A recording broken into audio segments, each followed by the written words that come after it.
என்னை யார் தோற்கடித்தது என்று கோபத்துடன் பார்த்தேன். வேறு யாரும் இல்லை, கோபம்தான் என்னை தோற்கடித்தது. வணக்கம் நண்பர்களே, நான் உங்கள் தோழி சிவானிமூர்த்தி. இது ஹோம் ரிதம் ஆஃப் லைஃப். இந்தியாவுக்கும் பாகிஸ்தானுக்கும் இடையே போர் அறிக்கை விட்டாச்சா, என்னதான் போயிட்டுருக்கு அப்படின்றத பற்றி தான் இந்த காணொலியில் நம்ம தெரிஞ்சுக்க போகிறோம். வாங்க தெரிஞ்சுக்கலாம். சரியா மே 7ஆம் தேதி 2025 நடு இரவு 1:28 1:51 வரைக்கும் சுமார் 23 நிமிஷம் இந்தியா தன்னுடைய தீர்ப்பை வழங்குச்சு. யாருக்கு அப்படின்ட்டு கேட்டிங்கன்னா, லஷ்கர்-இ-தொய்பா, ஹசீபுல்லா முஜாஹிதீன், ஜெய்ஷி முகமது. இந்த 3 பேரும் யாருன்ட்டு கேட்குறீங்களா? நிச்சயம் உங்களுக்கு தெரிஞ்சிருக்கும். தெரியாதவங்களுக்கு சொல்கிறேன். இது எல்லாமே தீவிரவாத அமைப்புகள், இந்தியாவுக்கு எதிராக செயல்பட்டு இருக்கவங்க. இந்த காணொலியை தொடங்குறதுக்கு முன்னாடி இந்தியாவுக்கும் பாகிஸ்தானுக்கும் இடையே உள்ள பிரச்சனை என்ன அப்படின்றத முதல்ல நம்ம தெரிஞ்சுக்கணும். ஸோ ஃபர்ஸ்ட் அதை நம்ம தெரிஞ்சுப்போம். இந்திய சுதந்திரத்துக்கு முன்னாடி பாகிஸ்தான், இந்தியா, அதாவது முஸ்லீம் மெஜாரிட்டி உள்ளவங்க, ஹிந்துஸ் மெஜாரிட்டி உள்ளவங்க அப்படின்னு சொல்லிட்டு 2 நாடை தனித்தனியாக பிரித்தாங்க. யார் அப்படின்ட்டு கேட்டிங்கன்னா, Muhammad Ali Jinnah, Lord Louis Mountbatten மற்றும் ஜவஹர்லால் நேரு. இந்த 3 பேருடைய தலைமையில் தான் இந்தியா பாகிஸ்தான் 2ஆக பிரிஞ்சது. அப்போது ஜம்மு அண்ட் காஷ்மீர், எனக்கு இந்தியாவும் வேண்டாம் பாகிஸ்தானும் வேண்டாம், நான் ஒரு தனி நாடாக இருக்க போகிறேன் அப்படின்னு சொல்லிட்டு அவங்க தனியாகவே இருந்துட்டாங்க. அவங்களோட முடிவை யாரும் அவங்கள டிஸ்டர்ப் பண்ணாமல் இருந்திருந்தாங்கன்னா இந்நேரத்துக்கு இவ்வளோ பெரிய பிரச்சனை வந்திருக்காது. ஏன்னா சுதந்திரத்துக்கு பிறகு 1947 பாகிஸ்தானை சேர்ந்த ஒரு சில கூட்டங்கள்லாம் சேர்ந்து காஷ்மீரை ஆக்குபை பண்ண ஆரம்பிச்சாங்க. ஆக்கிரமிப்பிலிருந்து மீள்வதற்காக அப்ப காஷ்மீரை ஆண்டுட்டு இருந்த ராஜா ஹரி சிங் இந்தியாவுடைய ஆதரவை நாடி வராரு. இந்தியா கிட்ட உதவி கேட்கிறாரு. அப்போ ஜவஹர்லால் நேரு தான் நம்ம இந்தியாவுடைய பிரதம மந்திரியா இருக்காரு. இந்தியா தான் வந்தவங்களை வாழ வைக்கிற ஊராச்சே, யார் உதவின்னு கேட்டாலும் கண்டிப்பாக செய்யும் இல்லையா? அதன்படி தன்னுடைய இராணுவத்தை காஷ்மீருக்கு அனுப்பி அங்கே உள்ள அந்த இன்வேடர்ஸை அடித்து துரத்திடலாம் அப்படின்ட்டு முடிவு பண்ணுறாங்க. அதற்கு அக்ரிமெண்ட்டும் எழுதுறாங்க. அந்த அக்ரிமெண்ட்டில் ஜம்மு அண்ட் காஷ்மீரில் நார்மல் நிலை வந்ததுக்கப்புறம், அதாவது எந்த ஒரு பிரச்சனையும் இல்லாமல் சுமூகமானதுக்கப்புறம் இந்தியா தன்னுடைய இராணுவத்தை திரும்ப பெற்றுக்கொள்ளும் அப்படின்ட்டு சைன் பண்ணப்படுது. இப்போ ஜம்மு அண்ட் காஷ்மீரில் எந்த ஒரு ராஜாவும் இல்லை, ராஜா ஆட்சியும் இல்லை. ஆனால் இன்னமும் தீவிரவாதிகள் இருக்காங்க, பிரச்சனையும் இருக்குது. அதோடைய வெளிப்பாடு தான் 22/4/2015 பஹல்காமில் நடந்த அந்த தீவிரவாத தாக்குதல். அதனால் இறந்த 26 உயிர்கள். இதற்கு யார் பதில் சொல்ல போகிறாங்க?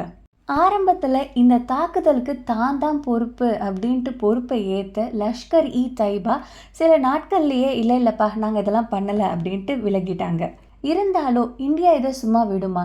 ஏன்னா தாக்கப்பட்ட, அதாவது கொல்லப்பட்ட நபர்கள் எல்லாருமே பார்த்திங்கன்னா சாதாரண மக்கள். அவங்க மிலிட்ரி ஆஃபீஸரும் இல்லை, ஏதோ ஒரு தப்பு பண்ணிட்டு ஒளிஞ்சிட்டு இருந்தவங்களும் கிடையாது.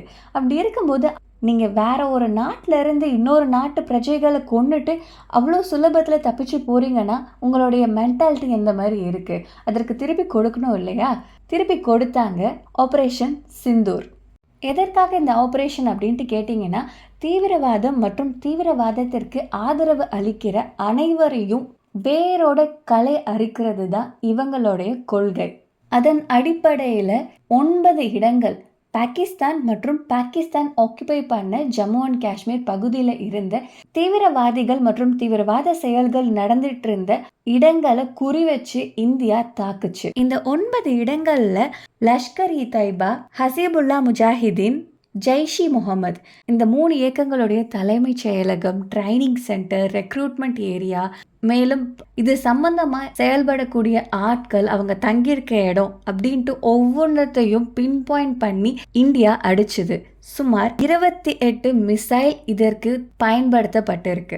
இதில் கவனிக்க வேண்டிய விஷயம், இந்த 9 பகுதிகளில் ஒரு பகுதி கூட பாகிஸ்தானுடைய மிலிட்ரியோ இல்லை மிலிட்ரி சம்பந்தமான நபர்கள் இருக்கிற இடமும் கிடையாது. சரி, எப்படி இந்த 9 இடங்கள் பின் பாயிண்ட் பண்ணப்பட்டது அப்படின்ட்டு கேட்டிங்கன்னா, நாட் ஓன்லி இந்தியாவுடைய இன்டெலிஜென்ட், அதர் நேஷன்ஸும் அவங்க கிட்ட இருக்கிற இன்ஃபர்மேஷன்ஸை இந்தியா கிட்டக்க ஷேர் பண்ணாங்க. அதன் அடிப்படையாக கொண்டு தான் இந்த 9 லொக்கேஷன்ஸை இந்தியன் ஆர்மி பிளான் பண்ணி அடிச்சு நொறுக்குனாங்க. இந்தியாவுடைய முதல் அடி ஹரியானாவில் உள்ள அம்பலா ஏர்ஃபோர்ஸ் ஸ்டேஷன்ல இருந்து தயாரானதா நம்பப்படுது. இதுல ஸ்டோம் ஷேடோ பொருத்தப்பட்ட ரஃபேல் ஃபைட்டர் பயன்படுத்தப்பட்டிருக்கு. எதற்காக இந்த ரஃபேல் விமானத்தை பயன்படுத்தினாங்க அப்படின்ட்டு கேட்டிங்கன்னா, இது அண்டர் ரேடியோ சைலண்டில் பறக்கக்கூடியது. அதையும் தாண்டி ஹை ஆல்டிடியூட், லாங் ரேஞ்ச், ஸ்டில்த் ஃப்ரெண்ட்லியான இந்த ரஃபேல் விமானம் இது அதிக அளவு உயரங்களில் பறக்கிறதால இன்டர்நேஷ்னல் பார்டரில் ஈஸியாக அந்த ரேடார் கவரேஜில் மாட்டாமல் பயணிக்க முடியும். இந்த ஜெட் விமானத்திலேருந்து ப்ரீ ப்ரோக்ராம் பண்ணப்பட்ட எஸ்கல் மிசைல் லான்ச் பண்ணப்பட்டிருக்கு.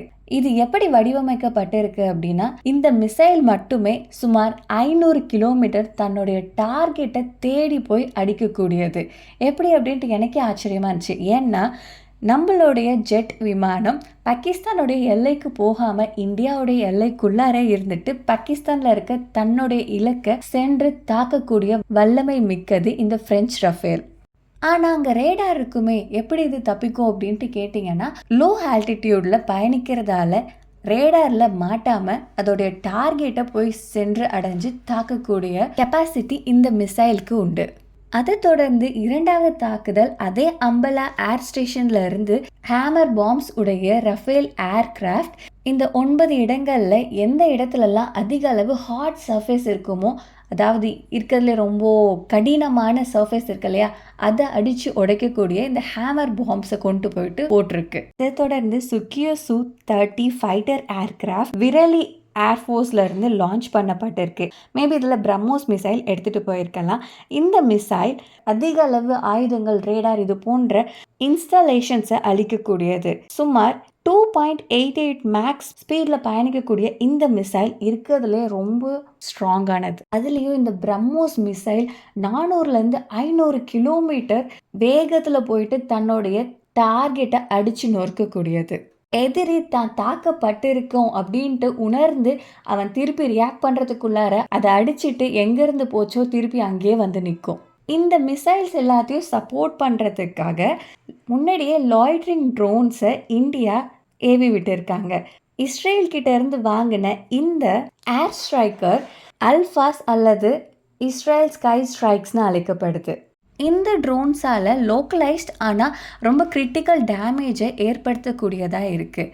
முக்கியமாக ஏதாவது ஒரு மொபைல் ரேடார் இல்லை கமாண்டர் வெஹிக்கல், கன்வேயர் இந்த மாதிரி ஏதாவது போகும் இல்லையா, அதாவது ஹார்ட் ஷெல்டர் உள்ளது, அதை அடித்து நொறுக்கக்கூடியது. ஸோ இப்படி தான் இந்தியா தீவிரவாதத்திற்கு தன்னுடைய தீர்ப்பையும் தண்டனையும் வழங்குச்சு. இதை தொடர்ந்து பாகிஸ்தான் அவங்க பங்குக்கு நிரூபிக்கப்படாத ஒரு சில விஷயங்களை சொல்லியிருக்காங்க. அதுல முக்கியமானது பாகிஸ்தான் இந்தியாவுடைய 5 ஏர்கிராஃப்டை அடிச்சு வீழ்த்தினதா சொல்லப்பட்டிருக்கு. எது எப்படியோ 2 நாடுகிட்டையும் அதிபயங்கரமான நியூக்ளியர் வெப்பன் இருக்குது. ஆனால் 2 பேருமே விட்டு கொடுத்து போகிறதா கிடையாது. என்னதான் பாகிஸ்தான் கிட்டக்க அமெரிக்கா கிட்ட இருந்து வாங்கின F-16 ஃபைட்டர் ஜெட் இருந்தாலும் அதை அவங்களால பயன்படுத்த முடியாது. ஏன்னா அமெரிக்கா எண்ட் யூசர் அக்ரிமெண்ட் போட்டிருக்காங்க. அதாவது இந்த எண்ட் யூசர் அக்ரிமெண்ட் படி பாகிஸ்தான் இந்தியா மேலக்க இந்த ஃபைட்டர் ஜெட்டை ஏவக்கூடாது. ஸோ இதை தொடர்ந்து தன்கிட்ட இருக்க சைனீஸ் J-17 ஜெட்ஸை பயன்படுத்தி அவங்களுடைய முதல் அட்டாக்கை ஆரம்பித்தாங்க. இந்தியா தன்னுடைய பனிஷ்மெண்ட்டை கொடுத்த அடுத்த நாளே நடந்துச்சு இது. ஆனால் இதில் ஒரு மாற்றம் இருக்குது. என்ன அப்படின்ட்டு கேட்டிங்கன்னா, இந்தியா தாக்குனது எல்லாமே டெரரிசம் ஆக்டிவிட்டி ட்ரைனிங் நடக்கிற ஹப்ஸை மட்டும்தான். ஆனால் பாகிஸ்தான் குறி வச்சது எல்லாமே பார்த்தீங்கன்னா பஞ்சாப், ராஜஸ்தான் மற்றும் ஜம்முவில் இருக்கிற இந்தியாவுடைய ஃப்ரண்ட் லைன் ஏர் பேசஸை குறி வச்சிருக்காங்க. அது மட்டும் இல்லாமல் நம்மளோட radar station, command hub, airfield இது போன்ற முக்கியமான இடங்களுக்கு அவங்க குறி வச்சு தாக்க முயற்சித்திருக்காங்க. பாகிஸ்தானுடைய இந்த முயற்சி வீழ்ச்சி அடைந்தது. எப்படி அப்படின்ட்டு கேட்குறீங்கன்னா, இந்தியா சுமார் 50 ட்ரோன்ஸை வானத்திலேயே அடித்து சமாதி கட்டியாச்சு. பாகிஸ்தானுடைய இந்த நோக்கத்தை பார்த்தா அவங்க இந்தியாவை பிளான் பண்ணி அடிக்கிறது போல இருக்குது.